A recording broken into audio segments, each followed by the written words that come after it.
राधे राधे दोस्तों, जय श्री श्याम। आज के वीडियो में आप सबके साथ शेयर कर रही हूँ होलाष्टक कब से प्रारंभ है साल 2026 में और कब से समाप्त होंगे। ये 8 दिन हमें क्या नहीं करना चाहिए, क्यों है होलाष्टक में सारे कार्य वर्जित।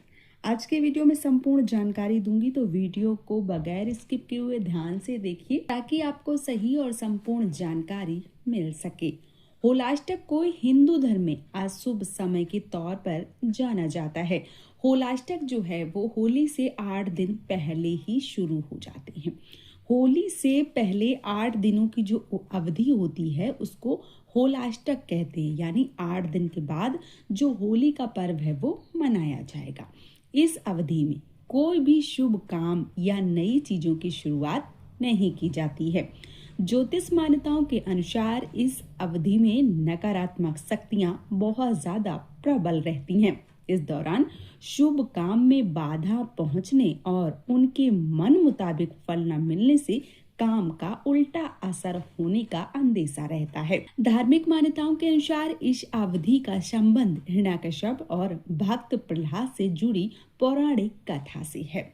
होलाष्टक कब से प्रारंभ होंगे और कौन से कार्य नहीं करने चाहिए, पहले हम उस पर नजर डालेंगे। तो पंचांग के अनुसार साल 2026 में यानी कि इस साल होलाष्टक फाल्गुन मास के शुक्ल पक्ष की अष्टमी तिथि यानी 24 फरवरी साल 2026 से प्रारंभ हो रहे हैं और यह अवधि फाल्गुन पूर्णिमा यानी 3 मार्च को, जिस दिन होली जलेगी उस दिन तक ये जो होलाष्टक हैं वो चलने वाले हैं। इन्हीं 8 दिनों को होलाष्टक कहते हैं और इन्हीं 8 दिनों में होलाष्टक जो है वो माने जाते हैं। होलाष्टक का जो समाप्ति है वो 3 मार्च को होगी और 3 मार्च को ही होली का दहन किया जाएगा।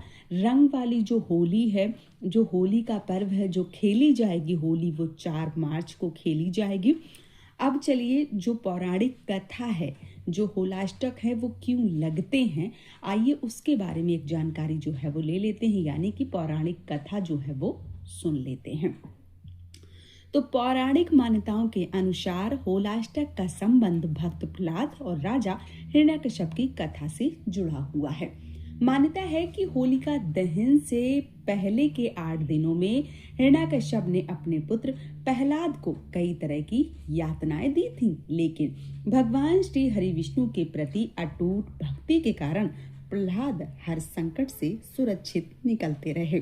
कथा के अनुसार अंत में होलिका प्रहलाद को गोद में लेकर अग्नि में बैठी, परंतु वरदान के बावजूद वह स्वयं ही जल गईं और जो प्रहलाद हैं वो सुरक्षित रहे। उस यातना के प्रतीक के रूप में इन 8 दिनों को अशुभ माना जाता है। ज्योतिष मान्यताओं के अनुसार इस अवधि में ग्रहों की स्थिति कुछ ऐसी होती है कि सकारात्मक कार्यों की शुरुआत टालना ही सबसे बेहतर होता है। होलाष्टक में जो कार्य हैं वो कौन कौन से नहीं करने चाहिए, तो विवाह नहीं करना चाहिए होलाष्टक में, सगाई नहीं करनी चाहिए, गृह प्रवेश नहीं करना चाहिए, मुंडन नहीं करना चाहिए और किसी भी प्रकार का कोई भी मांगलिक कार्य करने से परहेज करना चाहिए। ग्रामीण इलाकों में आज भी लोग पंचांग देखकर ही तिथि तय करते हैं। कई परिवारों में नवविवाहित बेटियों को इस समय मायके में रहने की ही सलाह दी जाती है। विवाह और सगाई जैसे जो मांगलिक कार्य होते हैं उनको करने की पूर्णतया मनाही होती है। गृह प्रवेश, नया व्यवसाय शुरू करना भी मना किया जाता है।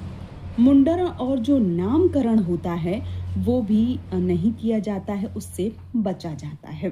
इसके साथ ही साथ यदि आपके छोटे बच्चे हैं, बाहर बहुत ज़्यादा खेलने जाते हैं या बाहर बेवजह जाते हैं, तो उनको इस 8 दिनों में नहीं निकलने देना चाहिए। इसके साथ ही साथ जैसे जो चौराहे होते हैं वहाँ पे बहुत सारी जो एक तरीके से मैं बताऊं कि बहुत सारे लोग कुछ जैसे बोलते हैं कि नकारात्मक नकारात्मक तरीके की कोई भी कर्तव्य आदि जो है वो करवा देते हैं, चौराहे में रख देते हैं। तो यदि आप चौराहे में जा रहे हैं या कहीं ऐसी जगह पे जा रहे हैं जहाँ पे 4 तरह की डगरें बनी हुई हैं, 4 तरह की जो रास्ते हैं वो बने हुए हैं, तो ऐसी जगहों पे आपको बहुत ही सोच समझ कर जाना चाहिए। किसी ने यदि पूजा की है या कोई सामान है तो उसको क्रॉस नहीं करना चाहिए, उसको टच नहीं करना चाहिए और बेवजह बिल्कुल भी नहीं घूमना चाहिए। और ये कब तक आपको करना है, क्योंकि ये जो होलिका दहन है, जिस दिन होलिका दहन होगी उस दिन भी बहुत ज़्यादा लोग जो नकारात्मक शक्तियां हैं उनको आमंत्रित करते हैं। तो बहुत ज़्यादा इन 8 दिनों में आपको खास ख्याल रखने की आवश्यकता होती है। बेवजह बिल्कुल भी ना निकलें, किसी भी प्रकार का कोई भी नया काम शुरू ना करें, अपने बच्चों का बहुत ज़्यादा ध्यान रखें, क्योंकि इस बीच अगर किसी भी प्रकार की कोई भी नकारात्मक शक्ति अगर बच्चे के ऊपर या आपके ऊपर हावी होती है तो उसको निकालना बहुत ज़्यादा मुश्किल होता है। तो आप इन 8 दिनों में बहुत ज़्यादा सोच समझ कर रहें और अपने जो भी कार्य हैं वो इन 8 दिनों तक ना करें तो आपके लिए ज़्यादा बेहतर होगा।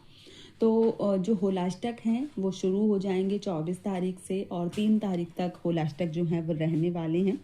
तो आपको बेवजह किसी भी प्रकार की कोई भी जो अकारण नकारात्मक शक्तियां हैं उसका हिस्सा नहीं बनना है। इस बात का विशेष रूप से ध्यान जो है वो रखना है। तो उम्मीद करती हूँ होलाष्टक के बारे में आपको ये संपूर्ण जानकारी मिल गई होगी। वीडियो पसंद आया है तो चैनल को सब्सक्राइब कर लीजिए और बहुत सारी जानकारी यदि आप प्राप्त करना चाहते हैं तो जो बेल आइकन है, जो घंटी है, उसको ज़रूर बजाइए ताकि समय समय पे जो भी वीडियो आए तो आप तक बहुत जल्दी पहुँचे और आप उनकी सही जानकारी जो है वो प्राप्त कर पाएँ। आज का ये वीडियो मैं यहीं पे समाप्त कर रही हूँ। बहुत जल्दी मिलूंगी एक और नए वीडियो के साथ में। तब तक के लिए जय श्री श्याम दोस्तों। राधे राधे।